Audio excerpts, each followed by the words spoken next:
beautiful thing right now. Rise and shine, it's a beautiful day. I am alright.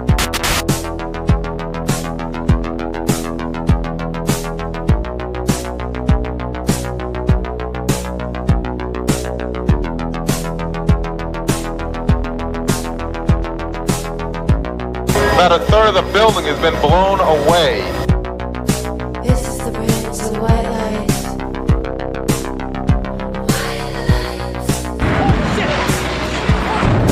Our very freedom came under attack in a series of deliberate and deadly terrorist acts. And at that point, we were taken for another round of questioning, this time related to our allegedly being members of Mossad.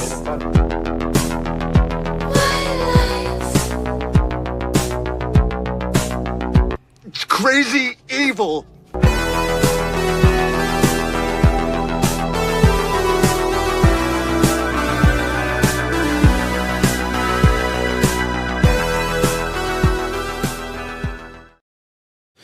Good morning. Welcome to the No Way Jose podcast. This is the Morning Dump. I am your host, Jose Galison. Good morning. Good morning. Welcome to another day where we're covering the empire crumbling or whatever the hell is going on right now. We'll go all through all that and more. It is a beautiful Friday morning, June 20th. I'm here with you guys today. Tomorrow's my birthday, guys. I think I might have something fun set up for you guys, especially for the patrons of the show. For the non-patrons, I'm not sure when/if what I'm planning tomorrow may hit you guys, but for the patrons, you'll get some goodies here soon. Also, for patrons, I've heard a lot of people talking about Telegram. It's a thing. It's a go. It's live. Telegram. And how you got to do it is I am grandfathering in the Tower Gang homies. So if you are currently in the Tower Gang Telegram, hit me up, and you can hit me up, DM me or whatever. I think I put the link in the Telegram itself, but I figure you guys supported the show Tower Gang. I'm not sure what's going on with that, so I figure making a Telegram may as well invite you guys. So that's out there for the patrons, and then for anyone interested in a Telegram channel, obviously it'll be much different than the Tower Gang Telegram, which was fun. I really did start to enjoy that more. This one will obviously be a little bit more serious, but I think it'll be useful. It'll be fun, little tool for research stuff, especially as it grows. But that will be exclusively for the patrons. And like I said, the Tower Gang people are going to get grandfathered in, so you have the opportunity to join the Telegram. But for the patrons, for the rest of the people out there, you got to be patrons. So give me $2 at some point ever, because I don't think I'll ever get around to kicking you out. So all you really got to do is give me $2 at some point. You could cancel it immediately after. And then I will say, here you go. Here's the link, and you can join us over the Telegram. So, whatever. So, good morning, everybody. Good morning to Wise Elk. He says, I need to rename this the Afternoon Dump. Yeah, I know. This one's a little bit late today. But, hey, I know they're, especially since Streaming with Austin, we've developed a little bit more of a Cali crew. So, yeah, I think there's probably some Cali people over there. Who knows? It's over there in Cali. It's still the morning, so close enough. So I don't know. It was right in the line. I figured I can lie to myself. It's 5 o'clock somewhere, Wise Elk. Good morning, Andrew Jacobs. Thanks for the super chat. I saw this was a Rumble rant over on Rumble. I mean, it doesn't show up like that. Bring it up. But still catching up on Dave Smith destroying Ben Shapiro and Konstantin Kisin. Glad I didn't miss you live, and I'm glad you didn't either. Glad to have you here. Do want to remind you guys can support the show via Rumble rants if you don't want to do Patreon, which I get it. I need one of these days get around to getting those other links that you guys can send over. Make it convenient for you guys. But for now, just Rumble rants and Patreon. And if you do feel so inclined, you're like, oh, drats, I can't share any money. I don't have any. None of the ways he has to give me available to give me money are ways I want to do. Then you don't have to give me money. You can just like, share, subscribe, comment, leave a 5-star review on iTunes or Spotify, any sort of those things. Follow me, retweet my stuff, just anything. Just help boost the stuff, doggy. That's as good as money. But good morning, Eddie. Good morning, Abrogate. Good morning, Ray. Good morning, John Black. Willie Miller, he says, goddamn movie Mandy with Nick Cage was such a good movie. Merry, merry birthday. I'm already sending you money. Thank you, William Miller. Did you send that? No, that wasn't a Rumble rant. But okay, so I guess I'll take your word for it. You're sending over money. Okay, yeah, I haven't seen the movie that was from. That was Laney who put that edit together. So I don't even know the music. I often get these questions. What was this music? What was that from? What was this? I don't know. I don't know what that music is. The music was dope, though. I can tell you that. But I didn't know the movie. I'll have to check that out. I've been a lot of Nicolas Cage movies I've been watching recently, and they've been pretty good. He's had a good string of movies. Good morning, J Pro Plumbing. See, it's 10:30 in Ray, or not in Ray, but inside of Ray in Phoenix. So yeah, eat a dick. Wise elk. All right, let's get through some stories, guys. Let's get through some stories. Let's start off with. Let me see. Whoa. All right, this is what I wanted to start off with because this caught my eye today. Because keep in mind, we're in this. Obviously, we're jumping into foreign policy right now. This is an anti-war, article from Dave DeCamp. The article here being the Pentagon agency believes U.S. needs to drop a nuke to destroy Iran's Fordow nuclear plant. Now, there's this, I guess you could say, theory. That I've been kind of kicking around lately. I'm not the only one. There's other people who've caught on to it. Although I feel like I haven't seen enough people go, what the fuck? What's going on here? There's just been a little bit of like sprinklings into the narrative, into the discussion, the discourse of nuke, and not in the like, oh, we got to stop Iran from a nuke, but like this like implied.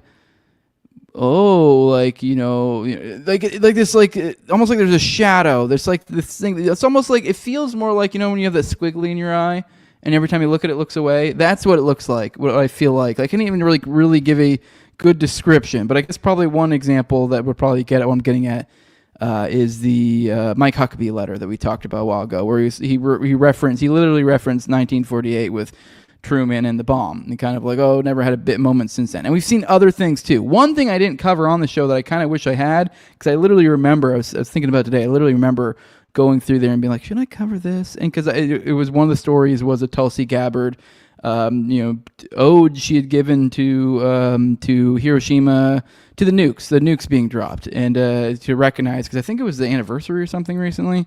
And I don't think I covered this in the show, but I was like, I should. And there was something about, I was like, I think there's something significant about this message. But it was just kind of like, in my head, I'm like, well, it's literally just a speech. I don't know. It seems like I had a bunch of other stories that day. So I was like, it's just a speech. There is something weird about this, the content within the speech, and some of and given the things going on at the time. I think this was like a couple days or so before, the Israel attacked, or right around that time. And she made statements along the lines of kind of like how, we need to be, cautious about nuclear war. A lot of the same stuff that she's been, railing about for a long time. That's kind of been one of her big points for a while, is that, hey, we're the nuclear clock or whatever. Like, we're getting close to nuclear whatever. That's been her big thing. And she kind of did that again. Apparently, this also went out on her personals as a note that I found out recently. So this wasn't something that went out officially. I wish I could remember the specific content within it, but it kind of was like, what does this mean? And then also I'm hearing rumors that I guess the rumors are she's not entirely happy. And don't get me wrong, I know, given my audience and even me, it's like we are probably most was pretty skeptical of Tulsi. But I don't know. I mean, I'm not going to lie. She is one of those characters. There are these characters that we know of. We know some things that make us skeptical, but you still go, I don't know. Maybe, just maybe there's some shred of like, there. It feels genuine to some degree. And we have the knowledge to know maybe it's not the case. We have examples we can point to say otherwise. But at least for me, with Tulsi, and there's other characters that we'll probably get into today too, that you just kind of feel like Tucker, other characters, you just feel, at least I do, maybe it's biased because I'm coming more for the right, you just feel like they're genuine. And Tulsi's always been that character too, but then I always just have to come back to like, man, you've moved in squirrely ways before that have I found a little bit iffy, and then the whole WEF thing and stuff. But I don't know. Maybe I've heard rumors that she's supposedly unhappy, that there's been, her getting kicked out of some meetings and whatever. I don't know if there's truth to this. There's all sorts of narratives being spun, but it seems there. I think we very well may have been there may have been nuke talks. I just really, I can't avoid. There are too many signs to me, and like nothing overt, because I mean, I guess like who the hell's ever overtly really going to say that? But I mean, like what the tweet that Trump said about like evacuate Tehran, and there was a bunch of things that were like, what the fuck? And then it's also just in my head, you can just see the narrative, like even from the USA or Israel side of it, you can see the narrative.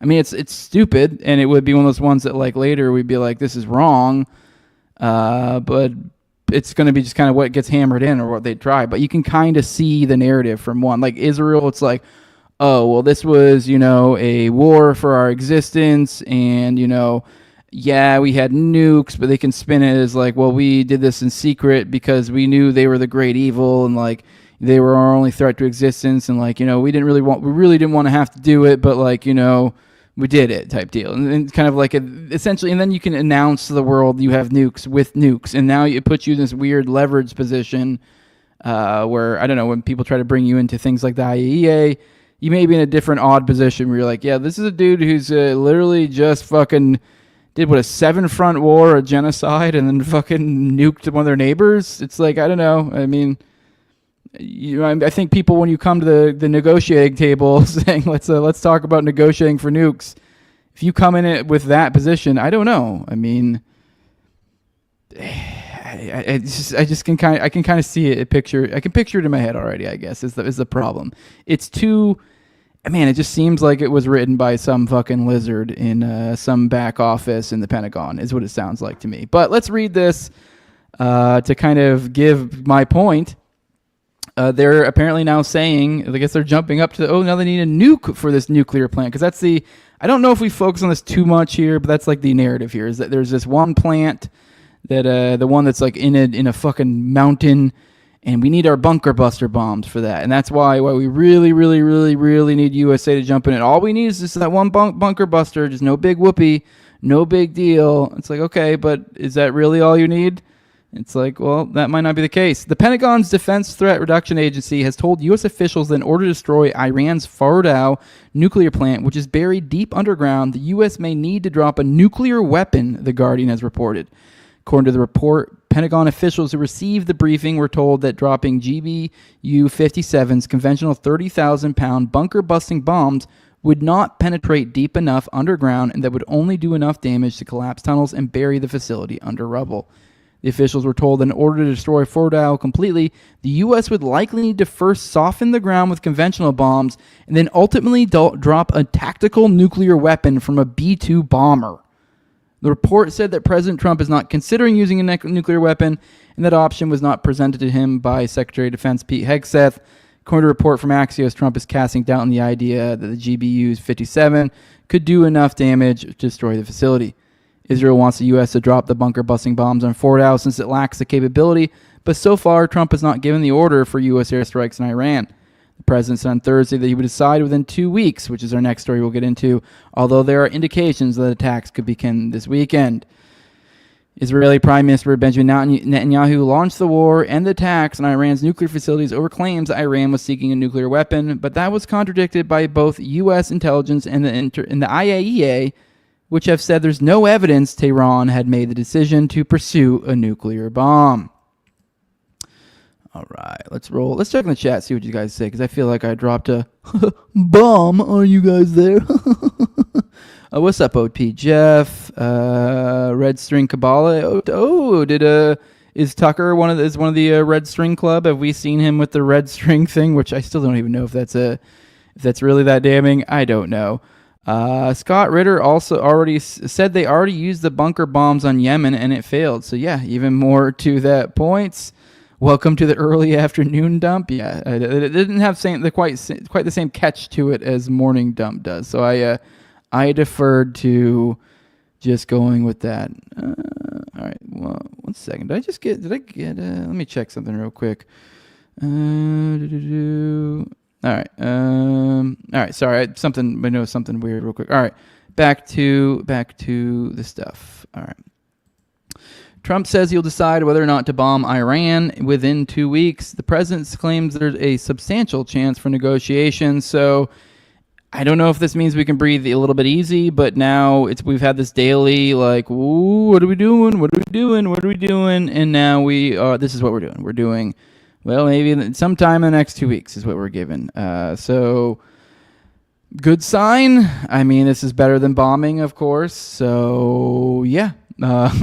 President Trump, in a statement released said he will make a decision whether or not to directly enter the Israel-Iran war by launching airstrikes within 2 weeks. Press Secretary Karen Leavitt read the statement at a press briefing. Based on the fact there's a substantial chance of negotiations that may or may not take place in the near future, I will make my decision of whether or not to go within the next 2 weeks. Now, also keep in mind with these 2 weeks, I did kind of make a joke the other day that was not really a joke, but pretty much really, really fucking serious, that like, I don't know, it's just kind of teasing Trump as if he's like, it feels like as he's doing all these things, he's like, where's my false flag? Where's my what's going on with the false flag? I was told there'd be a false flag like 2 hours ago. I'm looking really stupid. That's what this feels like. It looks like they're still trying to pull off. It feels like, oh shit, we need 2 weeks. Oh, that, I don't know, something about the messaging got thrown off about our fucking, weird CIA hit of fucking lawmakers in Minnesota. Something got off of the messaging. It didn't really hit the mark. I don't know. We don't know what we were doing here. The false flags aren't working. I don't know. One guy got held up at the border. Whatever. I don't know what's going on, but this is what it feels like. We're getting this 2 weeks. And we'll get into some stories today that do indicate a little bit of that. Of like, maybe, just maybe. We're getting into weird InfoWar territories. We're getting into, they're seeding the ground for a false flag. We call out that they're going to have a false flag. Then they seed the ground for why that false flags are silly. And then we point out why it's silly to point out that false flags are silly. And then they point out why it's silly to point out that false flags are silly to that's where we're at. Like, I know it sounds ridiculous, but it kind of is where we're at. And you'll get that idea in a little bit. When asked what Trump's demands were for a diplomatic solution with Iran, Leavitt said Tehran must give up its nuclear enrichment program, a condition Tehran has made clear is a non-starter. Iran officials have also said they're not willing to negotiate while Israel is attacking Iran. So both of these are still at a purgatory situation. So frankly, they either are going to have to, I know we're doing this 2 week thing, but this false flag thing is becoming even more and more likely, because it's like, all right, well, really, he's either got to do it or not. I don't know. As I've said before, too, I just don't see them being able to pull off a protracted war against Iran. So they kind of really do need to go hard and fast. And that's kind of why I did give some strong credence to nukes. Plus, I do think the lizard people would love to have a perfect little reason to use nukes and flex that card, assuming nukes are real. But they also could just drop a shitload of bombs and just say, oh, that was a nuke. I don't know. I have a strong opinion on that. I just know there's probably like 8 of you saying in the chat right now, nukes aren't real. But yeah, so we're still getting these 2 weeks. We're getting 2 weeks. I know we've covered that literally, according to Israel, like this whole thing was, set up on the assumption we were joining, which, no one's surprised there. So I don't know. I don't think these 2 weeks are really going to do anything, because there's still, nothing's changed. So they're like, oh, so I think this is like a posturing thing, but kind of like a buying slightly more time, because it allows, it's like giving a time for something to happen to kick things off. But there's not really, I don't see any real way unless Trump grows a pair of balls or a moral conscience. I don't see anything happening, because really, I think it just genuinely comes down to getting on the phone with Netanyahu and saying, listen here, bitch, go ahead and release the videos of me banging kids or whatever, because I'm going to fucking do the right thing. Because I just don't see any other way, because like I said, it wouldn't even make sense. How are they even going to negotiate while they're under attack like that? It would be a bizarre situation to be in. So yeah, the idea that they're going to, and also that they're also not budging on the enrichment thing. So even if they do go back to the table, they still have this like card. They can be like, well, they weren't willing to. So yeah, I don't know. It's a shit situation. So, but I don't know. I think maybe, just maybe, we might come out of this all right, and it might not be the big bad we all thought it would be. Also, we're seeing on the kind of the back and forth and how things are going. How's the war going? Is everyone having fun? We have Iran firing more advanced missiles as Israel is running low on interceptors. So I guess kind of give you guys a vibe on where the war is. It's not quite this, I don't know, it seems to be a back and forth like we thought it would be. I don't know. It seems both sides are kind of characterizing this as one sweeping wins one side or the other. But really, frankly, I think it just kind of seems like a Two people on semi-equal footing, roughly. So senior Israeli intelligence official told NBC News on Thursday that Israel intercepted only 65% of the missiles Iran fired at Israeli territory over the previous 24 hours, as the Iranian military started firing more advanced weapons. Iran still has very advanced missiles, and they are making use of them, the official said, adding that Israel has less time to react to the missile launches. Till yesterday, we got an early warning of about 10 to 11 minutes before the missiles actually fell, but this morning it was 6 to 7 minutes. It means that the missiles were probably much faster than the previous ones. Officials said that Iran also has a navigation system for the final phase of the attack, enabling it to launch precise strikes. Now, from my understanding of how the Iron Dome works, is like it literally has to shoot stuff down, and so it kind of looks like, I mean, this is kind of, it seems like the back and forth here is like who has enough missiles. But now it looks like Iran's actually starting to use harder missiles, because all the reporting I was seeing is everyone's claiming, oh, Iran's got to be running low and they've got to be using all their, and this is the same stuff they said, what was it, months or like a year or so ago when there was that one attack and it wasn't that bad, and everyone's like, oh, this isn't that bad at all. And then there was this first round of attacks that happened with Iran. There was been a few volleys back and forth, and everyone's kind of been like, I don't know, they've done a little damage. It was significantly more than that last bout, but they still kind of like, oh, okay, but here we are, and they're still even kicking up. Meanwhile, the same propaganda on the flip side is true of we're getting people saying, oh, Israel's running low on missiles. They're not going to be able to keep going on with this. So I don't know. Assuming this is true, I mean, I don't know. The only point I'm trying to drive home is this isn't. I mean, we don't even have like with Iraq. It was like, oh, we're gonna come in there and we'll dominate in like a couple days, and we'll be greeted as whatevers, and like we're trying to institute monarchy in the region, and it's like not a pushover nation. So like even if we get involved, I don't think it would necessarily just be like we roll them over. I don't know. Maybe we could. Maybe I'm wrong, but at the very least, it's not happening with Israel. And I think, I don't know. Go look at Iran on the map. That shit's fucking huge. There's like something like 90 million people there. This isn't. It's not a good thing. So I don't know. A lot of the boomer cons just would love to just murder, kill, huh? And then we still have more language coming out of Israel.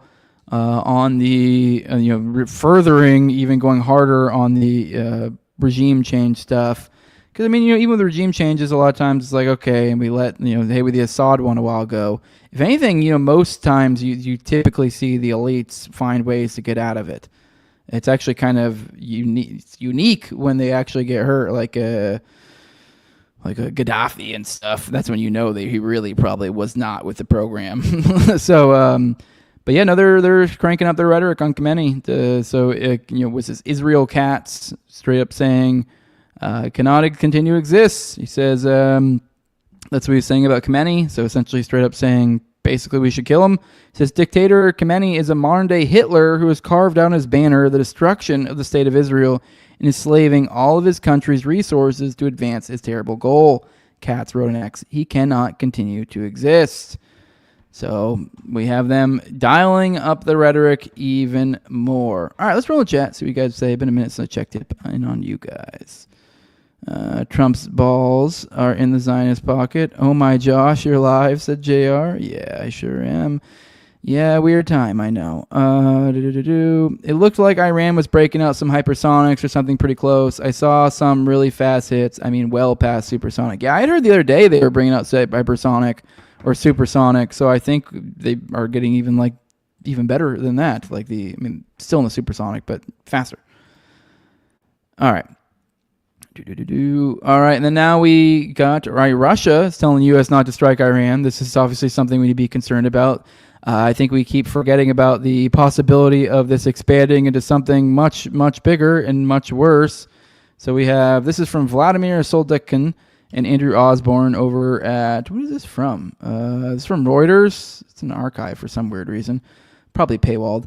Russia tells U.S. not to strike Iran, warns of nuclear catastrophe. So keep in mind, I know we've talked about the last few days about China and how much they're assisting Iran and how they could easily be brought into it. There was what looked like semi-veiled threats from Israel towards China, and then now we have, just want to remind you guys, Russia's there too. Russia's another one of Iran's main allies. So, yeah, then we have Russia's telling the United States not to strike Iran because it would radically destabilize the Middle East, Russian Deputy Foreign Minister Sergei Ryabkov said on Wednesday. And Moscow said Israeli strikes risk triggering a nuclear catastrophe. Russia signed a strategic partnership with Iran in January and also has a relationship with Israel, although it has been strained by Moscow's war in Ukraine. A Russian offer to mediate in the Israel-Iran conflict has not been taken up. And I know it sounds ridiculous as, nuclear catastrophe, but even I just kind of pointed out like how we're perfectly in this area where people probably feel like they're in the sweet spot where they could maybe throw that idea out there. So it's a little sketchy. Ryabkov, speaking on the sidelines of an economic forum in St. Pete, told Interfax news agency Moscow was urging Washington to refrain from direct involvement. This would be a step that would radically destabilize the entire situation. Interfax cited Ryabkov as saying and criticizing such speculative, conjectural options. The head of Russia's SBR's Foreign Intelligence Service, Sergei Nyarshkin, has said the situation between Iran and Israel is now critical, and Foreign Ministry spokesman Maria Zakharova said that Israeli strikes on Iranian nuclear infrastructure meant the world was millimeters from catastrophe. Nuclear facilities are being struck, she told Reuters, and the UN Nuclear Safety Watchdog has already noted specific damage. Which I didn't even think about. I'm thinking like weaponized to offensive. There's also they're attacking nuclear facilities, and they're like proudly doing so. Like that is the stated targets. And I mean, you guys tell me in the chat. I'm no nuclear engineer, but I would have presumed, especially what was Chernobyl and like I don't know, the horror stories we're always told is like, you don't want things to go bad with nuclear facilities because like everything could go really fucking bad really fucking quick. So I don't know. I mean, far be it for me to know what the fuck I'm talking about, but seems to me maybe we shouldn't be dropping bombs on nuclear facilities that probably could cause nuclear havoc. Like maybe not like nuclear explosions, but you could create some sort of like they're saying a nuclear catastrophe, nuclear stuff leak all through the area. Like I don't know. Seems I mean like this is here we go. Nuclear facilities being struck. He says, where is the concern for the entire world community? Where are all the environmentalists? I don't know if they think they are far away and that this radiation wave won't reach them. Well, let them read what happened at Fukushima, she said, referring to the 2011 accident at the Japanese nuclear plant. Israel says it has struck Iranian nuclear facilities to prevent Tehran developing an atomic weapon. Iran denies seeking nuclear arms. The funny thing is, yes, I think the point you should really take away from all of this is everything the U.S. and Israel has done, like all of their aggressive actions, all they have seemingly done is make nuclear catastrophe, whether that be offensive or that be like whether you mean either way. It literally means for either and both. Is like whether that means offensive in an offensive sense or if that means in just like a radiation leak or something. Like all their actions have done nothing but make it more likely. Whereas diplomacy would have made it so that they were less likely to have nuclear stuff. I think they literally, had we worked with them, had we interact with Iran in the most good faith way, we can like even after Israel's attacks. After Israel attacked, if we had condemned it in the strongest words immediately, so that's improper, and we're going back to the negotiating table, and we offered them like dropping sanctions, which by the way, they said they were willing to like reduce the enrichment or whatever, I forget, like significantly in order to release sanctions. And honestly, I think if if we started with that and we kept good relations with them throughout, stop being Israel's bitch and stop treating Iran with like shit, I don't see any reason why in the near future they wouldn't be willing to do more diplomacy and denuclearize even further. It makes sense to me. And I guess Russia's also offered to mediate. I think last I heard they said we said they weren't interested. So yeah, but Putin has offered to mediate that. So I mean, we'll see. Maybe something can come of that in the future, but that is a possibility. I think that'd be kind of a cool move if we saw a Russia mediation. So I don't know, maybe that could buy us some goodwill on the Ukraine side of things. I've heard Ukraine's getting hammered recently too, which makes sense.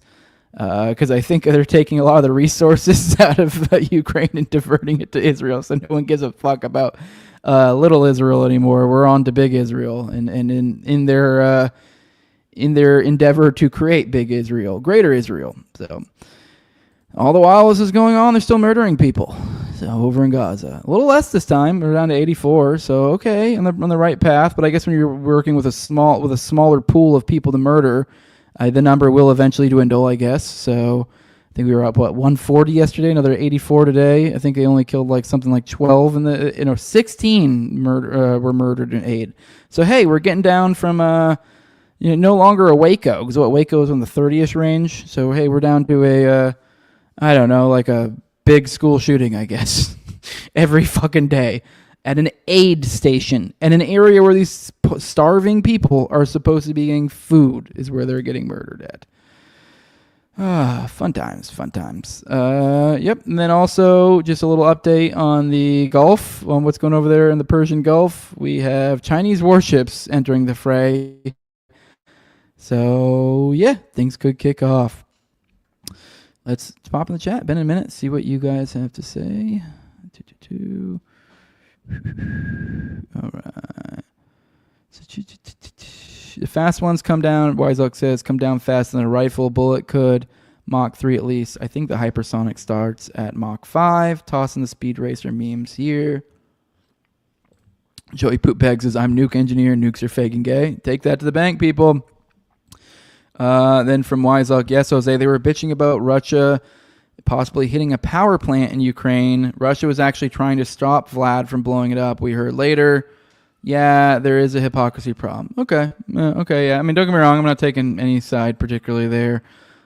So, yeah, I mean, they both suck. They both need to stop. Zelensky is a gay Jew proxy, says Wiseoak. You are correct. All right, let's... oh, damn it, I accidentally exited out on my last thing. Give me a second. All right, I thought Sager and Jetty shared a good tweet here that I'd share with you guys. It says, a senior U.S. intelligence official tells me, so this is a source according to Sager and Jetty, so take that as far as you want. This is one of the hosts of Breaking Points. So he says a U.S. intelligence official, senior one, told him that there's zero independent U.S. intelligence to back up CIA Director John Ratcliffe's pronouncement that Iran is at the 1 yard line of a nuclear weapon. All of the intelligence is from Israel, which is what all of us have been expecting. The IAEA has come out against it. Literally within the last day or two, I think the IAEA director came out against it. I mean, all the things they're pointing to are old things or misrepresentations. Or just a intentional misunderstanding of the situation. So yeah, but on the side, I know we talked about the 2 week matter and that hey, maybe that's a good thing. So on that note, we have Steve Bannon was recently spotted at the White House, which I know I didn't cover. Actually, I think we covered one of the clips with Bannon and Tucker, but it wasn't really Bannon talking at all. But Bannon has been another big voice recently about pushing back against the Iran-Israel stuff. So, I don't know, hopefully maybe cooler heads are prevailing and talking into it. And on that note, we have, I believe this is actually a Zionist account right here. You can even see a little star. So, I don't know. I mean, take this for what you want. Take this as far as you want to take it, I guess, is what I meant to say. This is because it's just some random Twitter account. But the rumors going around is that Vance and Witkoff are the reasons why Trump is hesitating, which...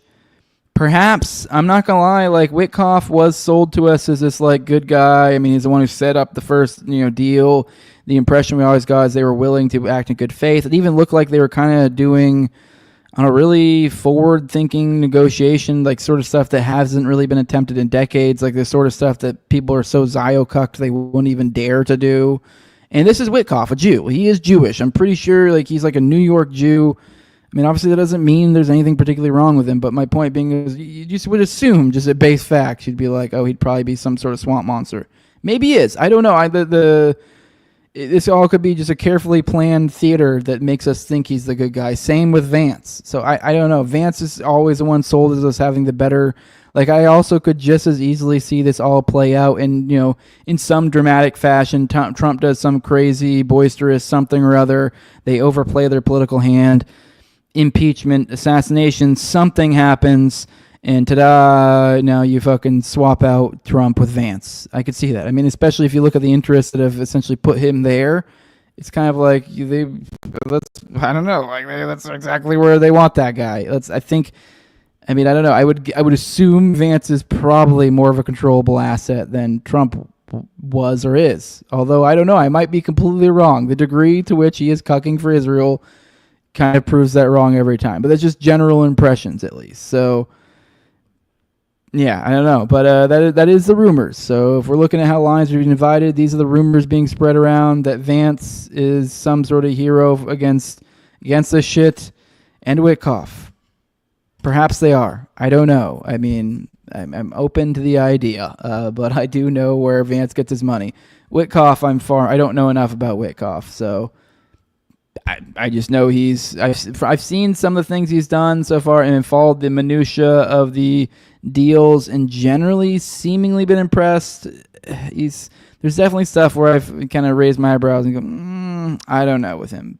So now, as I was referring to earlier, when I was kind of talking about the idea of how we've gone into a very weird information war territory, a good example of this, actually, of what I'm kind of driving at here, what I'm about to drive at, is recently, I think our buddy of the show, Namrock, he made some sort of meme that was like I think it was the USS Nimitz, I think, and it was getting ready or was deploying or something over to the area.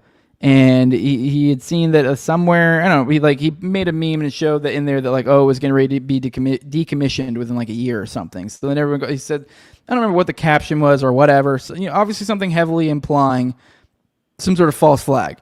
And then I think within like 24 hours, there were then I don't know, all sorts of literally articles being like, no, the USS Nimitz is not going to be false flagged. And then, I don't know, just all sorts of, just really overplaying it like the opposite way. And that's kind of, I think, what we're seeing here a little bit. Says a bombshell new report on true disinformation. And keep in mind who this is being shared by. Jordan Peterson is who's sharing this tweet right now. This is from the New York Post. It says, rogue states, Russia and Iran attempting to destroy MAGA movement with disinformation bot army. So we're literally talking about Russian disinfo. And this is coming from Jordan Peterson. And the reason why I brought that Namrock point is because they do make a point, and we'll get into this article in a minute. They make a point about false flag and how that's being spread around as as a thing. So they even kind of are getting into it. So this is it's just weird when you really kind of put it in frame of what this is. This is a bunch of us have gotten wise to the bullshit. We see what's going on in the world, and we go, false flag's coming, false flag coming, and they're like, fuck, these guys keep screaming false flag. And so now they have to do something to go the other way and go, oh, this is just paid disinfo spreading that there's going to be a false flag, which good luck when there is a false flag. I don't know. We'll get into it. It's so ridiculous when you really think about it. You're like, what the fuck is this? But all right, let's take a minute. Let's go through the chat before we actually really dig into this. I just find it funny. So, yeah. All right, screw. What's up, Osei? Says Radamel or RATML. He says, just let you know I am followed them other boys. I literally couldn't unsee it. I don't know what you're talking about them other boys. If this is about Tower Gang shit, then I'm not getting into it, but I would not recommend you unfollow people. They're cool. I don't know, whatever. I mean, I'm just not doing. I don't know what you're talking about, but appreciate you supporting the show. So I unfollowed other boys. I couldn't unsee it. I guess I don't know what you mean by unseeing something.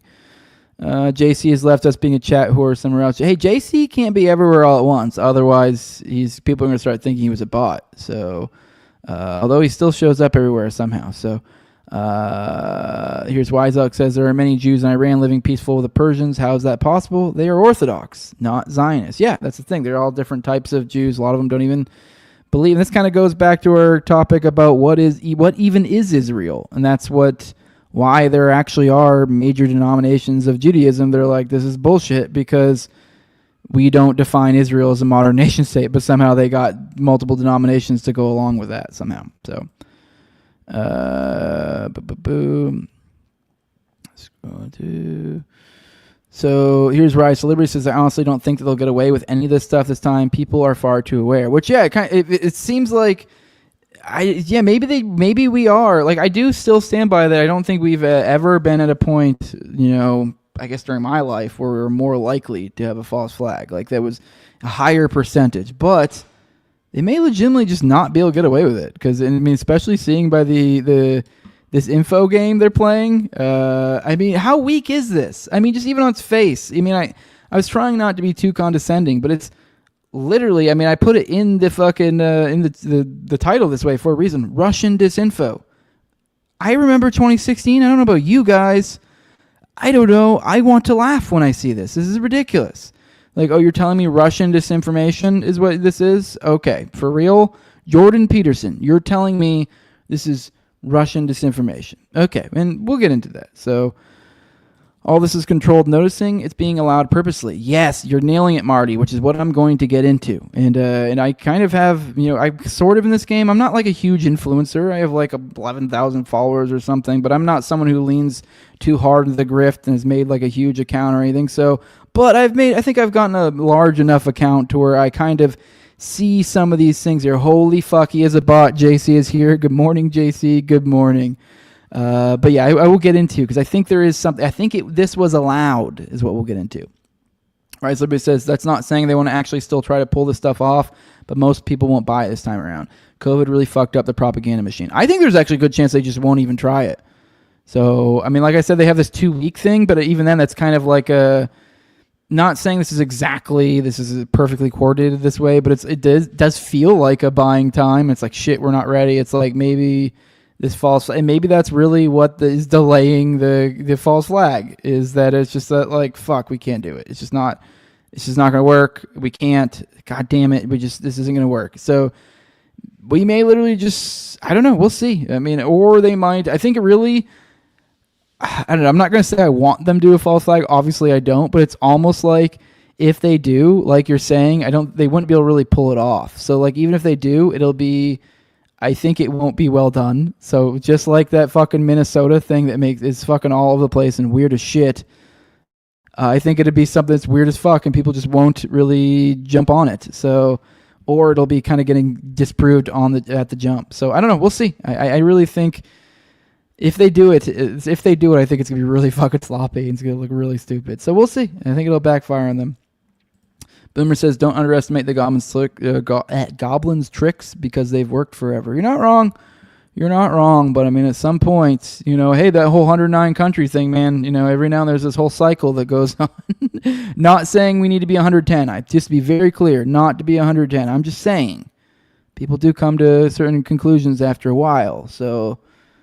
Not saying they should do that at all. Just that's actually the wrong thing to get for them. I'm just saying the awareness was raised at some point. They go, people are fucking with us, and then they run to a fucking scapegoat. I think people are figuring out, and I really do think, okay, maybe I'm overstating it. I think more people this time around aren't falling for the trick. Because I know that makes me sound like I'm the anti-Semite here or whatever, but if anything, I feel like I'm being the anti-Semite, because it's like, this is the trap. Like, this is the trap right here. Like, they want to use them as a scapegoat. And it's like, they're like, once the game is up and they can't pull any tricks anymore, everything is falling apart, then it is kind of just gets to the point where it's like, fuck those guys, right? Like that is anything to take any responsibility will be skirted off. So yeah, I'm not saying, but I'm saying at some point people got to a point. And I think this time around, I think people realize it's not literally, I know we all joke, haha, it's the Jews, but it's not literally all of them. Like, come on. We know that. Good quote, sticks with me. The Goyim mind simply doesn't understand. This is in reference to their level of plotting. Yeah. What do you think of this whole thing being about China, Iran, and Israel is just our attack dog? I think that sounds like retarded boomer shit, to be honest. I mean, maybe, but I don't know. They just want to bring out another H to justify their next moves. It's also obvious, right? Yeah, exactly. It's kind of talk about. I mean, I don't know if they will be able to pull that off, but they're going to try. Controlled noticing. Why do it? By controlling extremes can be pushed over nuance to drive the anti-Semitic narrative, says Wiseoak. Yep.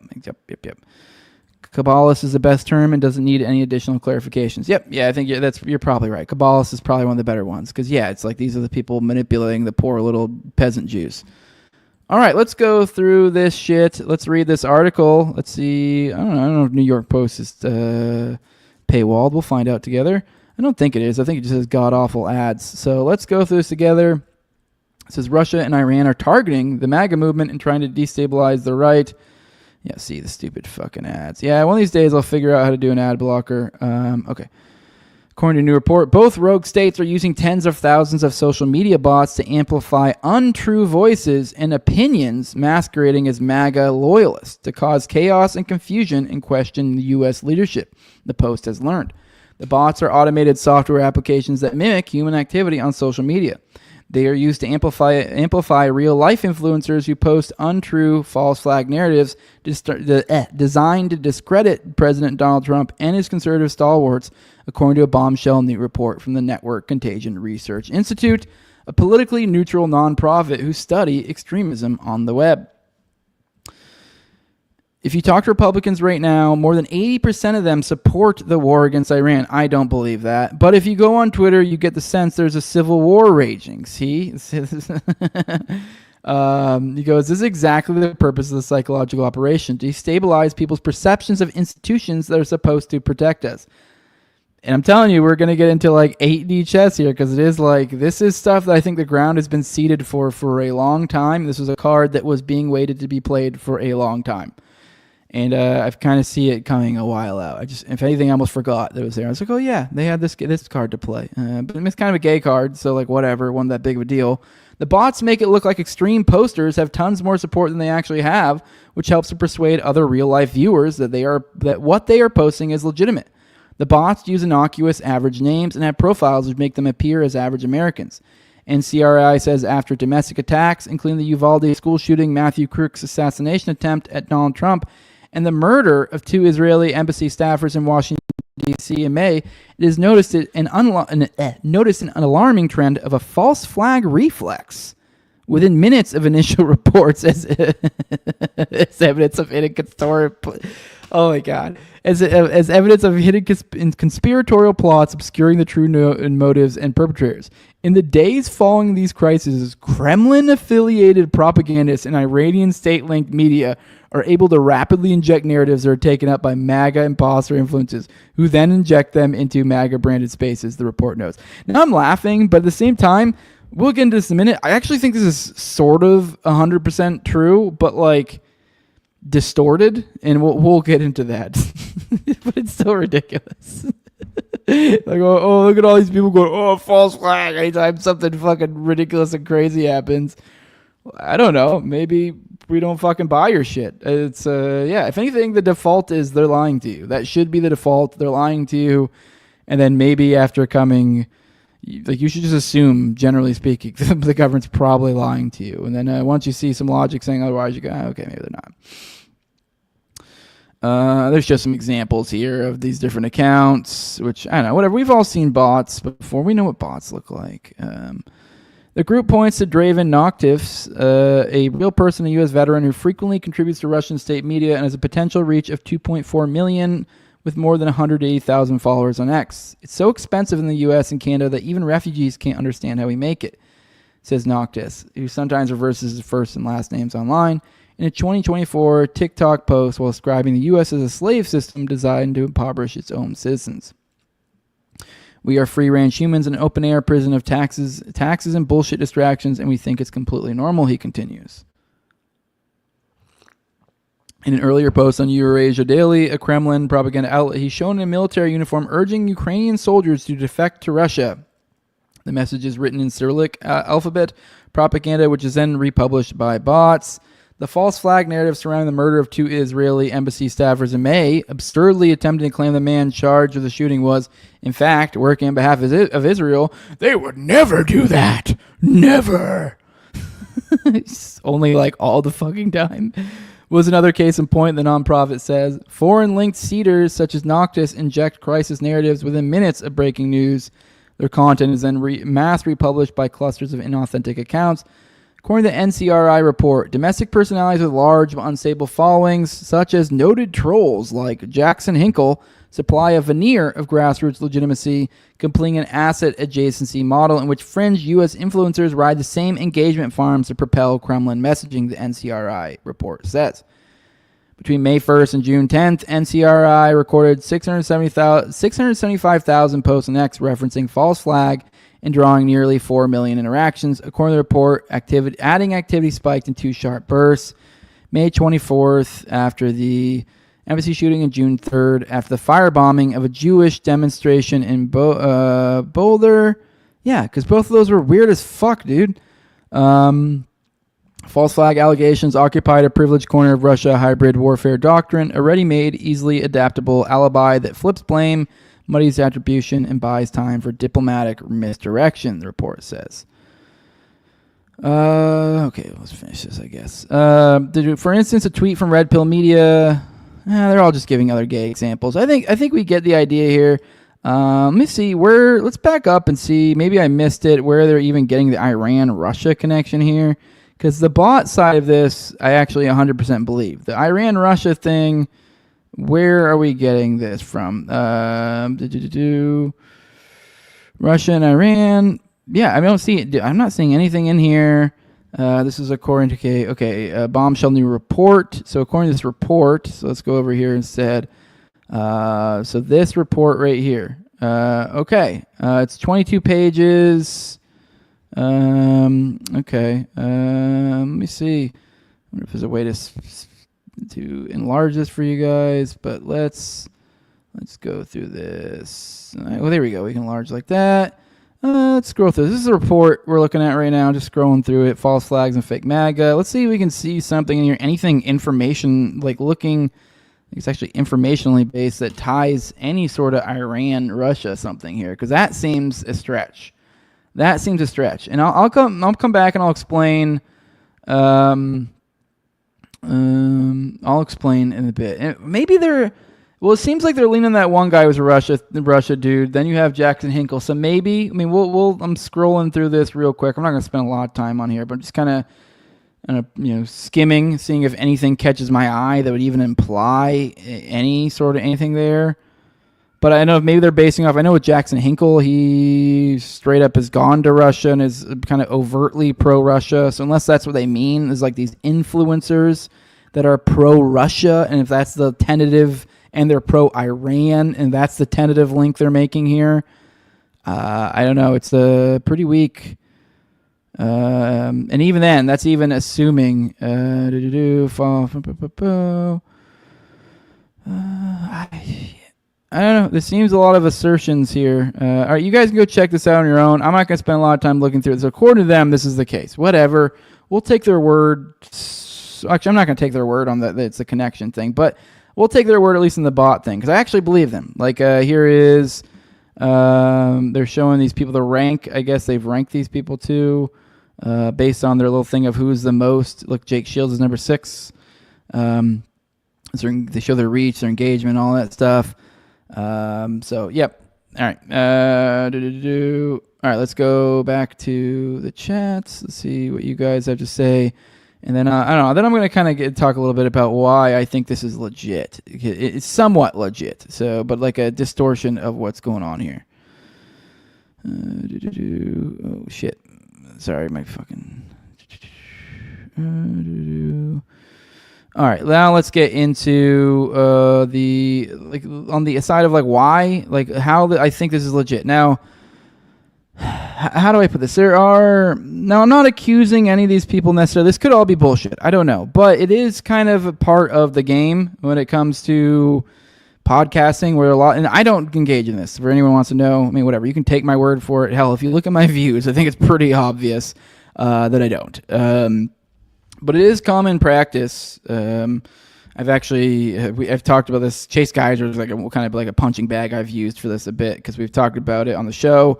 I don't remember why it came up, and particularly him, but this is a common practice. I think it had to do with the swatting stuff a while back. It came up for some reason. But anyways, this is a common practice in the podcaster world, where they do they will essentially get bots. They'll get bots to enter chats, tweeting. There's all different. There's all so many. I've never really looked into it, so I don't even know the specifics of it, how it works.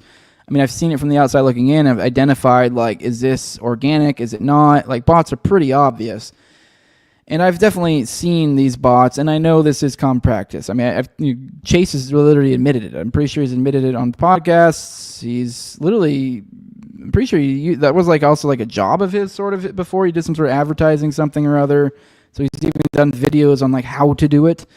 So it's common practice. And the idea is that you get people to show up to these. You create this illusion of a genuine audience, and then the psychology there is that like people see crowd, they want to join crowd because people like crowds. Like, oh wow, there's a lot of people who like this thing, therefore it must be a good thing. And so people get this impression. They're like, oh my god, look at this person whose live chat has 300 people in the live chat. Like, wow, this must be really poppin'. Well, this must be really interesting, conversation. But I don't know, who knows? Maybe you're fucking juicing some bot company over in fucking Pakistan or India to the tune of $3,000 a month, and like 188 of those are fucking complete bullshit bots. I don't know how it works exactly, but then the idea is that like that is to kind of help generate interest, to help, and I think there's probably some genuine like logic to that, and I think I've seen it clearly work for some people. So if anything, I'm probably honestly kind of dumb for not doing it, but it feels weird, feels gross, don't like it. Also, I think what we're kind of looking at here shows the kind of the double-edged sword here side of it. Also, on the bot side of things, sometimes you get bots and you don't even mean to get bots.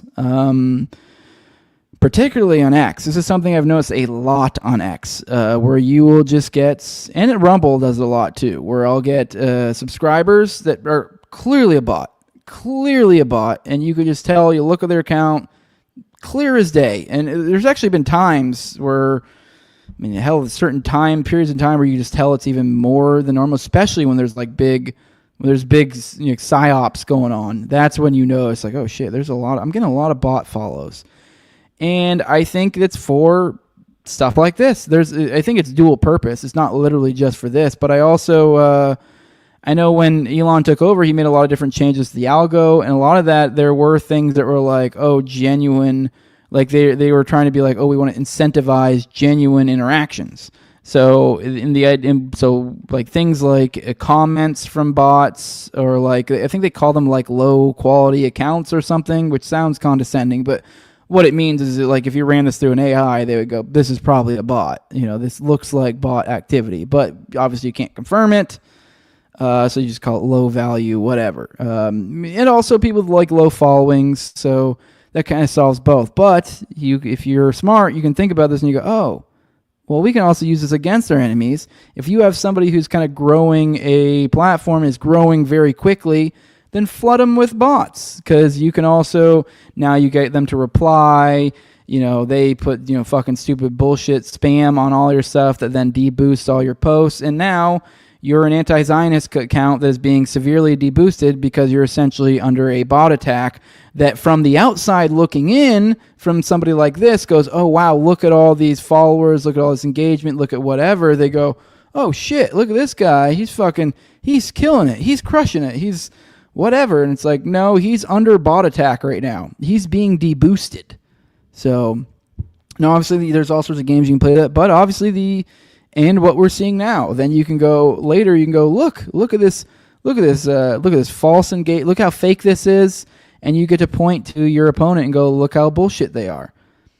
So yeah, I know there were a lot of people that literally were like every day, like, I'm deleting bots every fucking day following me on Twitter. So, and a lot of people I'll be honest, I probably have a ton of bot followers. I've never even really gone out of time to dig through my followers to block them. That just takes too much time.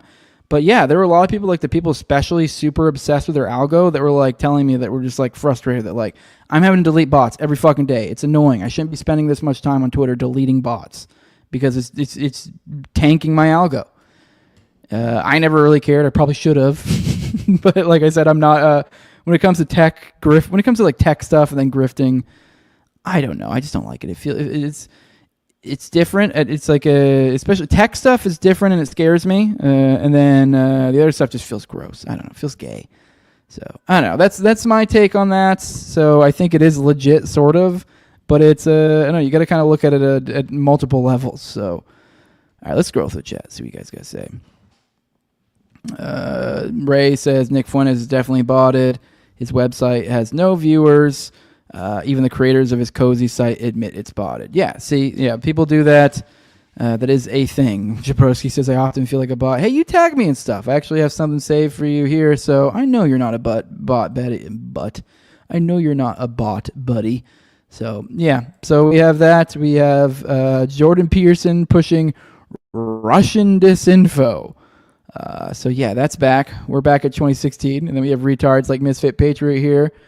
Sharing this, going, yeah, Apex the problem right here. So see, this is a perfect little counterattack they had sitting, waiting in the wings, ready to go at any point in time. And even then, even if they never wanted to play that card, it still could have been, like I said, the like literally being swarmed. Like, yeah, I know people would normally think like, oh, cool. Like now you went from being someone with 45,000 followers to 50,000 followers. Yeah, 5,000 of those are bots, but you should be thankful. Like, I don't know, not when it's tanking your algo.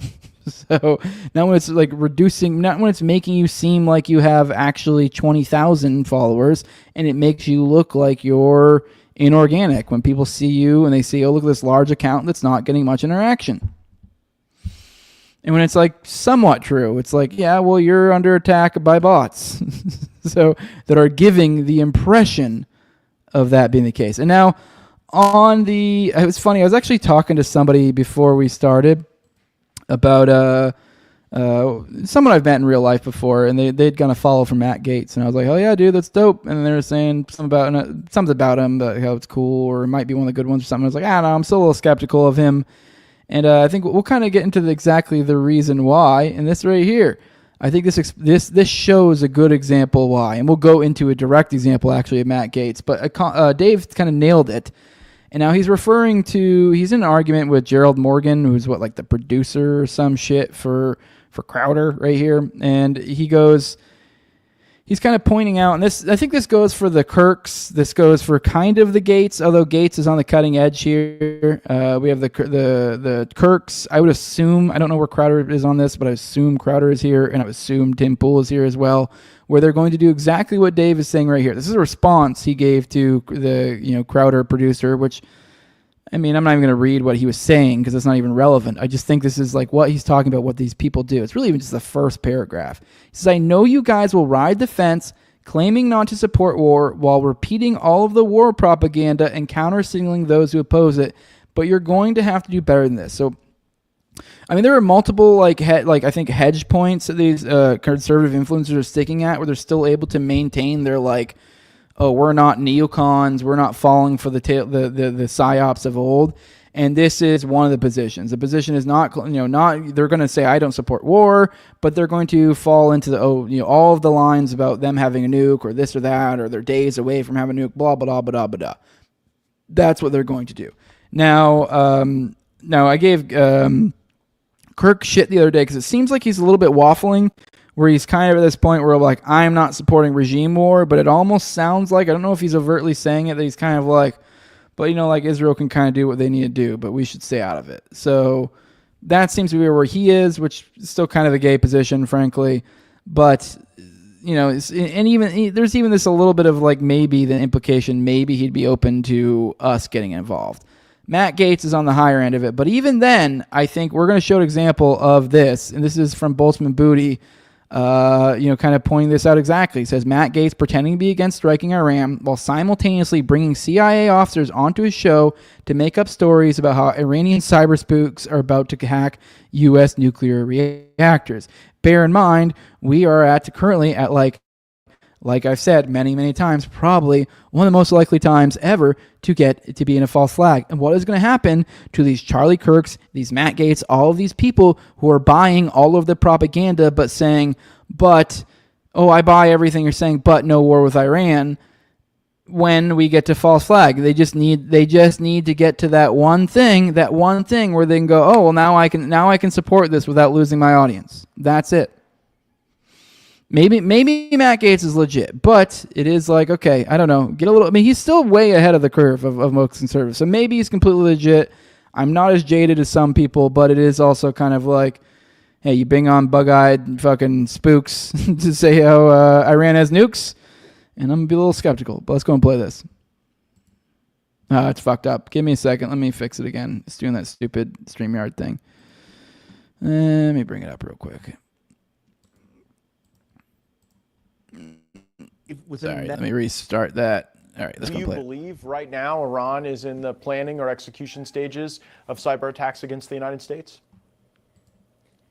Absolutely. I wish this wasn't the truth, but I believe within the next 30 days, you're going to see a massive cyber attack. All the indications are there.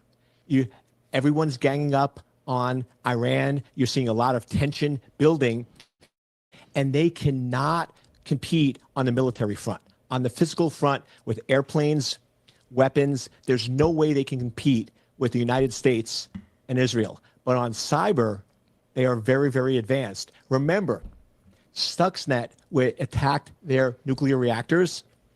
Yes, they were a victim, but when you're a victim of a cyber attack, you also get access to all the code.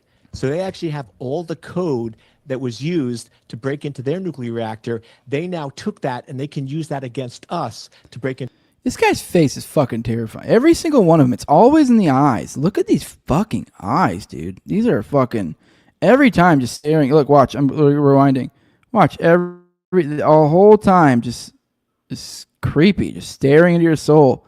I swear all these people are fucking methed out or something. But yeah, I had to point out, look at his fucking eyes. Also, FBI has increased domestic surveillance over possible sleeper cells linked to Hezbollah in the United States, because that's what we really need to be concerned about. Hezbollah in the United States. On the cyber attack side of things, I don't know, maybe there was something to it. We have one of the largest hacks in history just happened. This is from Adam at Adam E Media. It says billions of passwords leaked were likely all compromised. Very odd timing. They were just warning about this. A big old cyber attacks. Now, are they going to blame this on Iran? I don't know. I don't know if this could really, because I don't like losing my passwords, but I'm not willing to fucking kill all of Iran over it. So I'll just get new passwords. But yeah, 16 billion Apple, Facebook, Google, and other passwords are leaked. It says act now. So I'd highly recommend all of you guys go out there and change your passwords and do whatever nerd shit you gotta do to make sure the Jew nerds don't come after you. They're totally gonna tell you it's Iran, but yeah. Let's check the chat. See what you guys gotta say. Oh, see Jabrowski in here. What's up? Man, you guys really do not show up at this time of day, huh? All right, let's go into. Let's see, what do we got here? All right, this is from Rage Child. Shared this thing here. Now I'm just looking over this a little bit the first time with you. This is what is zooming across the radar over Washington D.C. I just pulled up radar to check the massive storm overhead and noticed an anomaly on the radar loop. Anyone notice shooting over the radar over Washington D.C. around 3:30? Now, I don't know. I just wanted to look at this. I just thought this was... So we see a little... Let me see. You see a little... Where is it? Well, there we go. Over here. Oh, yeah, you do see something going across. Oh, I don't know. I mean, I don't know nothing about weather, but I assume that tracks atmospheric conditions, so it's weird that it would do that. Anyone in the chat, feel free to let me know. And then we'll scroll through the... Let's see, we see even more here. Oh, is this the thing doing blips? This is a result of an obstruction from a structure east of the telespace radar. This is common from water towers / cell towers blocking the radar beam. And someone's saying, I don't think so, Rage. And then okay, no, so this is just something with the fucking stuff. This is nothing. So always make sure to read the comments, look for plausible explanations. Think about it yourself before you jump to it. I thought this would just be a fun one too. I know I saw this was something shooting across, and I thought, whatever, maybe fun to go through the comments, see if there's anything on there, and immediately a meteorologist goes, "Yep, no, nothing. It's this is just a common fuck up on our with our equipment." All right, Jabrowski. So like I said, you tagged me in something, and we're going to share it on the show. So you tagged a post from Will Schreier, which I don't know who that is. That is was it Metatron INK, geopolitics, history, empires, and war. Anyways, he shared that Iran. This is a panic move. Let me actually read the original tweet. That'll make more sense. He just provided commentary. So there is a photo of explosions going on. It says the Israeli Parliament Knesset just voted laws to prohibit the filming of missiles. The law prohibits filming interceptions and landings. The law prohibits uploading photos and videos to social networks. The law will prohibit any foreign media that acts against the state from filming throughout the country during a time of war. The law prohibits filming sensitive and strategic locations within the country's territory. And the new law does not provide for monetary fines, but for actual imprisonment between 20 and 30 months. Okay, so it's not even a monetary, it's not even like a fine. They will literally put you in jail for a little under 2 years to a little over 2 years. So, yeah, they ain't fucking around. This guy's commentary said, this is a panic move. The Iranians are, at will, delivering large warhead ballistic missiles within a small CEP from 1,500 kilometers away. There's not a damn thing the Israelis can do about it. Going to war against Iran was a really bad idea. Which it comes back to, I think they may have legitimately been hoping that we jumped in. And I don't know, maybe there's something going on that... Maybe that's not happening. Maybe that's not gonna be the case. So, I mean, maybe our bitching and moaning has done enough to fucking get them to not. So we'll see. I don't know. Everyone, cross your fingers. So it does feel like we should be in this already. Like this does feel like they are. But I don't know. Is it just are they gonna get hammered hard enough one time? Are we gonna get a false flag? I mean, I don't know. I mean, if it gets rough enough, I struggle to believe we will not see some sort of false flag, especially given the nation that Israel is and how involved they have been with false flags in the past. All right, here's another one from Booty. This is an extremely bizarre article in Hebrew about new age fuck therapies that are sweeping Israel, which include big groups jacking each other off, sacrificing animals, raping each other, as well as a higher tier with the most extreme acts about which few details are known. So there you go. I'll just read a couple of these. We won't go too deep into them because it's just ridiculous. Maybe I'll look into this later and see if maybe there's anything worthwhile. But this says a fact that therapists touched my genitals and licked me all over my body is sexual assault. Period. They came to them to treat PTSD following sexual assault. Since then, they've been unable to recover. If a victim comes, I tell her, listen, I'm going to take off my clothes and come to you. If you can't stop me, it's your fault. Wow, that sounds like quite the therapy. The blossoming of alternative sexual therapy in Israel began in tandem with the blossoming of the sacred sexuality community, which took its first steps in the country in the 1990s. The term sacred sexuality refers to a theory based on the blending of alternative traditions and teachings, including tantra, shamanism, yoga, and the like, alongside an open and seemingly liberal mindset regarding sex and sexuality.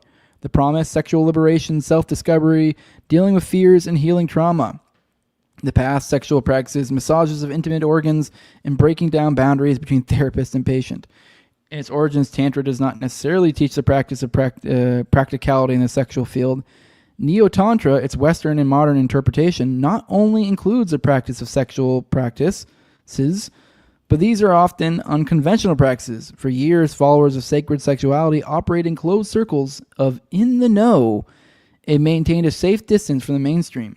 In 2012, Ohad Ezrachi, an Orthodox rabbi who came out in question, gave the first ISTA, International School of Temple Arts, workshop in Israel. ISTA offers 3 types of workshops, each of which is a phase. Participants are asked to keep their content secret, and most of the information about them is based on testimonies and journalistic investigations. The exercises in the first phase include energy work, meditation, and various therapeutic practices, as well as distinctly erotic activities, including yoni gazing, during which the women sit naked in front of group members who stare at their genitals, and sacred spot massage, mutual massages of the prostate gland or G-spot. Ugh, God, it's fucking weird. All right, here's a little photo of it. God, it's fucking... Here's all the people that are doing it. All the people that you can go and pay to, I guess, jerk you off or something. The second state involves transpersonal sex in which the identity of the partner is irrelevant. Yeah, I don't know. That kind of matters to me. As well as animal sacrifice. Holy fuck. All right, maybe I will dig into this in a later episode and read the full article. For now, we're just going to cover these little excerpts. All right, we were encouraged to forget who we are. Okay, that sounds like some sort of processing fucking some sort of, I don't know, glowy cult shit. Testified in an interview with The Cut magazine. Lena said that in a workshop she attended, they slit the throat of a moose. What a random, a moose? How the fuck do you get a moose in Israel? Are moose native to Israel? How the fuck do you get a moose into Israel? That thing is fucking huge. That is like, it's like some Saudi shit. That's not Jew shit. Like if Saudi's gone to animal sacrifice, they'd be like, fucking ship over a moose. We're fucking killing that thing. This isn't Jew stuff. All right, this is weird. That's a moose. Or someone tell me, are moose native to Israel? Because that's insane. That because the implication of that is that they shipped in a moose to fucking kill it. They shipped in a moose to murder it. All right. Although I would say from like an animal sacrifice perspective, I could see how like a moose could be like cooler for animal sacrifice. You could like almost, if there was a way to restrain it, you could like, they're so fucking tall. You could literally have to reach up to slit its throat. So you literally could like, if you're trying to do weird dark shit, you'd literally be like bathing in the blood. So like, okay, I could see how that'd be. I could see why a moose would be wanted because they were like awkwardly tall. But it's just bizarre. It's still an odd animal. I mean, there's other tall animals. I don't know. Whatever. I'm overthinking this. It's just bizarre. A fucking moose. All right. Yeah. So she testified to a sacrifice ceremony in which she was the victim when she was required to cover her eyes and let other participants do with her as they wished. Yeah, this literally sounds like, I think I need to get Dana Duda back on. I'm going to get her on soon. I want to talk about the process. This sounds like what I think of when I think of like glowy, cut out cult shit and like some sort of process stuff. She said that during the ceremony she was raped. When she told Mitchell Mayon Dawn, a senior instructor at ISTA, about this, she replied, according to the publication in The Cut, that they're... all right, well, that cut off there. She said that during the ceremony she was raped. When she told Michael, that there are predators. No, she was told. Never mind. This is where it picks up. She was told this: there are predators in all of us. It could have been me who did this to you. I'm a predator too. Yeah, this is totally processing shit right here. I'm by no means even close to an expert or even well read or knowledgeable on it, but that's 100% some process shit. Like that is process language through and through right there. Community members who spoke with The Hottest Place in Hell claimed that few details were known about the third stage. So there's another stage. Okay. Which is considered the most extreme. All right. So they're doing rape parties at stage 2 and murdering moose. Bizarre. At stage 2. But yeah, there's a stage 3 that we don't know about. That's comforting. It says the activities of ISTA and its associated teachers have worrying characteristics that have caused the potential to harm participants. The Center for Victims of Cults claimed in an official warning 2 years ago, just before another workshop by the organization opened. Man, wild shit. All right. Man, let's read. Yeah, no, let's come back. Well, I might have to revisit this. I kind of want to dig more. This is wild stuff. All right, guys, let's roll through the chat, and then I think we'll go through.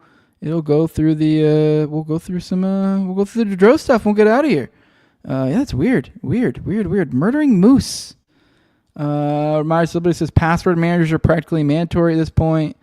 Jabrowski says, have you ever seen a UFO, Jose? I did think I saw a UFO for like 20 minutes once, and then I looked it up online because it's how my mind works. So I went, oh my God, what the fuck is that? And then my skeptical mind ran through all the things it could be. And then I think I Googled real quick, like, is something like anything going on here or something? And then I was like, oh, Starlink. So, yeah, I saw Starlink once. And I thought it was a UFO for like 10 minutes. And then I looked it up and went, oh, okay, yeah. John Black. God damn it. Why is it not bringing this up? There we go. Matt Gates moderated a debate with Dave and some faggot on Zero Hedge. He definitely waffled on his position. He is in a holding position on one of his stances. Yep. I watched that. It was pretty good. Rice Liberty says, what's really strange is one of the advertisements that's been pushed super hard on Instagram on my feed is an app for people to report UFOs. Kind of weird. Would you play a link from Instagram here? Would you? I mean, I guess I would if I had a link. I don't know how links work on desktop for Instagram, but I'd be open to it if you drop it and if I'm able to get to it. I think YouTube's weird about allowing links in the chat, so I'm not sure if I'll be able to even see that link on my side or have a link to it. But you can definitely do it on Rumble. I know links work in the chat on Rumble. So would even have to be the Jews who do the false flag. Plenty wouldn't even have to be, I think you mean. Plenty of private deep state assets that could do it. Yep, you're not wrong. Rise Liberty says, did anyone find it weird that Trump's assassination attempt in Butler, Pennsylvania was blamed on Iran almost instantly? Also, the CIA commented saying they didn't use a Manchurian. Yeah, exactly. Yeah. They've been trying to connect those two from the jump. Nuts. Yep, Rise Liberty points out sacred sexuality, cult. Yep. What are you, a prude, Jose? Animal sacrifice in the bedroom is totally normal. What's up, Abrogate D's? Oh, by the way, I know you're probably already in Florida for Bro Grove. I do want to let you know, I meant to hit you up. I know this is something that I should say for DMs, but I'll hit you up later, but I think I should be up in that area tomorrow, probably. We'll see.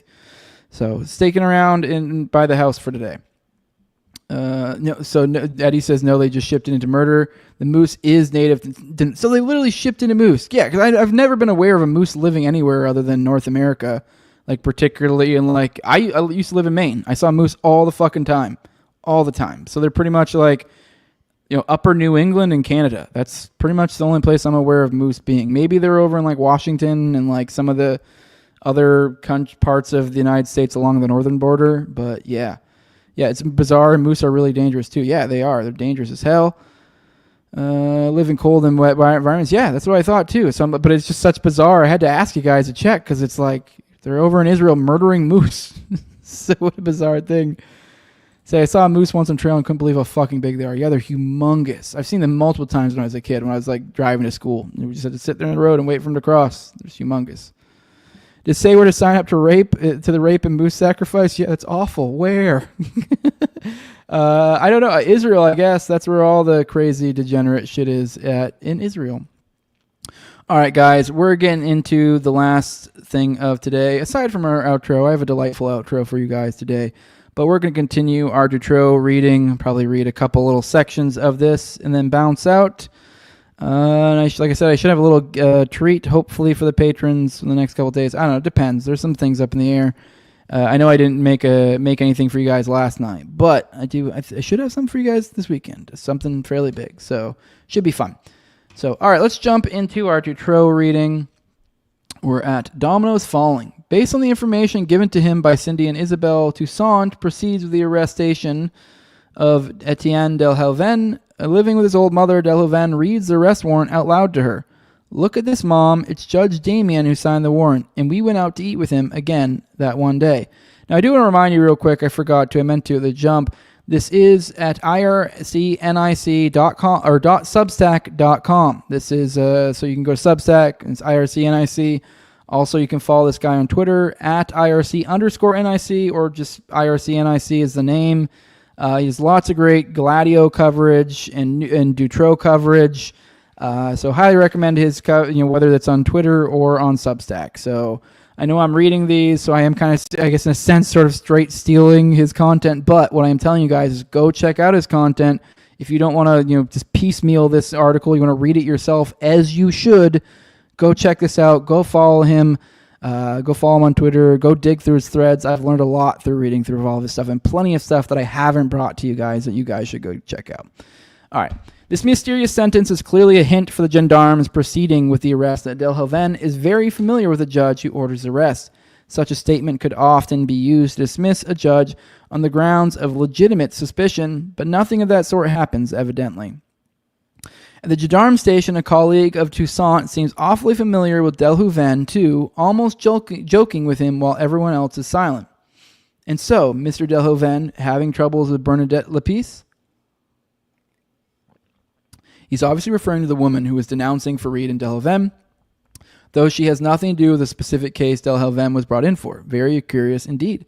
Chantal Roufs denies knowing Delhoven, but Cindy recognizes him as her rapist, and Isabel is certain to have seen Chantal bring the girl to her room. She also says that Delhoven is the man who paid Chantal and went to Cindy's room. Soria recognizes him as well. After this identification session, Delhoven takes one last look at Toussaint and says, "I don't know what's going on, but believe me, Mr. Toussaint, as soon as I leave the judge's office, I'll find you again. Clear warning, it seems that Mr. Delhoven has a lot of friends in the police and among judges." So the Institut Bizarre is implicated in pedophilia through at least one case with this 14-year-old girl, Cindy. Etienne Delhoven paid 120,000 Belgian francs, which is in today's 3,000 euros, to rape her. He wanted a virgin. Since the brothel was working through a catalog, we can suppose that minors might be part of their catalog, and so this is not an isolated case. Chantal Roufs, friend of Delhoven and owner of the bazaar, handled the money and promised him a virgin, bringing in a minor through her network. Carlos, who knows Faisal, who is none other than Farid's errand boy, first suggested that his girlfriend, Isabel, should be used by Delhoven, but she refuses, resulting in Cindy being forced instead. Cindy is taken to Brussels and the Institut Bizarre by friends and is then raped and abused by Delhoven, Patrick Heimer's former lawyer, who is associated with Farid in a prostitution and BDSM sex party network for the elites of Brussels and Belgium. It is clear now that we are dealing with an organized child abuse network on top of a prostitution network. Mysterious calls. At the end of August 1995, Toussaint is surprisingly sidelined and removed from the case, his superior assigning him to administrative tasks. Did he do something wrong? Was it because he looked too deep into this and strings were being pulled to sabotage him? The gendarme taking over the case is a pedophile case specialist. Couldn't be further from the truth. The gendarme is simply following orders and showing absolutely no signs of critical thinking. Toussaint continues to consult the Institut Bizarre file in secret, thanks to his colleagues sharing it with him, and becomes aware of serious dysfunctions that simply cannot be errors, according to him. The last important inquiry requested by the investigating judge, Vander Meesch, working the case, was to identify incoming and outgoing phone calls to the numbers of the bazaar, the body's son, and the Chantal Roufs phones. The slang casually used for this act by the Belgian gendarme at that time period was to establish a Zoller. Quickly, Toussaint noticed something weird. In his request, the investigating judge specifies incoming and outgoing calls coming only from Zone 2, which is in Brussels. Cindy comes from Mons. Carlos lives in Morlan-Wells. Delhoven has a second home in the Namur region, etc. Obviously, you have to look everywhere if you're trying to establish links between the perpetrators and the victim, since many of the people in the case live outside the Brussels area. There was an order made followed by a delivery in the case of the rape of a young girl in a prostitution ring. There's a chain of events in people. There are therefore people involved outside Brussels. Another disturbing detail is the length of time it took to now analyze the information contained in the Zoller. The inquiry was requested on September 21st, 1995. On October 9th, 3 weeks later, Belgacom provided the telephone information. These results were given to the head of the investigation of the Uccle Gendarmerie Brigade. There were 65 pages analyzed, and these analyses would take until May 17th, 1996. So this was 65 pages that took, was that 3, January, May, was that, so 8 months? So it took 8 months. So 8 months later, I'm an idiot. It says 8 months right in the next sentence. What would the conclusion of the report be after the investigation into the Zoller by the gendarme? It says, we are working on identifying the telephone numbers. We found no usable clues. Toussaint is infuriated. 8 months to read a 65 pages report, and no one has taken the time. If they had, they would have noticed that there are more than 800 telephone numbers were clearly identified, with some belonging to the official Belgian institutions like the Ministry of National Defense, Ministry of Interior, Ministry of Finance, Ministry of Brussels Capital Region, Ministry of the Flemish Community, Municipal Administration of Molenbeek, the European Affairs Commission, Embassy of the United States, the Embassy of Morocco, the Embassy of San Marino, the Brussels Gendarme, Brussels Judiciary Police, several doctors, lawyers, a journalist, RTBF, which is a Belgian public broadcast television, and SNCB, Belgian National Railway Company. That was probably the majority of the ministries in the Belgian government right there. This alone is enough to make you stop and wonder what could possibly have been the communications made between some of these in a brothel ran by Chantal Roufs. But it gets weirder. Some very worrying child services were also in contact with the bazaar. The Associations of Parents for the Development of Autistic People, the Office of Birth and Childhood, the Federation of Catholic Scouts, Administration of Physical Education, Sports, and Outdoor Life under the Ministry of Culture and Social Affairs, the Brussels Municipal Council of Youth and Family, and the IRSA, which is the Royal Institute for the Deaf and Blind. These are mostly organizations that help children and young people, sometimes psychologically or physically weak. It's shocking to see them in a list of incoming and outgoing calls to and from a brothel specializing in BDSM where a child was raped. These organizations may not be connected. It might only be their employees who called or were called, but it's still extremely disturbing and should certainly not lead to establishing there are no usable clues, and these are all only coming from a small, defined Brussels area. Delhoven's statement about the judge and to Toussaint upon his arrest, Toussaint's removal from the case, the restriction of the phone numbers and investigation in the Brussels area, the lack of investigations in the organizations found in Zoller, the 8 months of analysis to reach a conclusion of no usable evidence, it seemed clear to Toussaint that something was off. The Dutroux affair hadn't happened yet. We're still in 1995, but the gendarmerie was already moving in the shadows with the Othello operation in Charleroi. We know that the gendarme wanted to be the solo on the Dutroux case, saying they wanted to bring down a larger network. Is that why they weren't communicating anything with the Institute Bazaar? Toussaint was also reminded of a similar case to this one, the Cry scandal. It's pretty unknown outside of Belgium, and it's absolutely massive in every way. Let's take the time to establish the facts. The acts described in the next 3 paragraphs are particularly graphic and disgusting, even when just sticking to the facts, and if you wish to, you can skip them entirely without impacting your reading of this piece at all. All right, we're going to save that for next episode, actually. So with that, I do want to take a moment, maybe roll through the chat, see what you guys have to say, do some plugs, play outro, and get out of here. So let's scroll through the chat, see what all you guys have to say. What's up, Abrogate D's? All right, I think a lot of you already left. I'm scrolling through. I'm not really seeing anything particularly needing to bring up. So let's So I do remind you guys, if you do want to support the show, leave a like, share, subscribe, comment, leave a leave a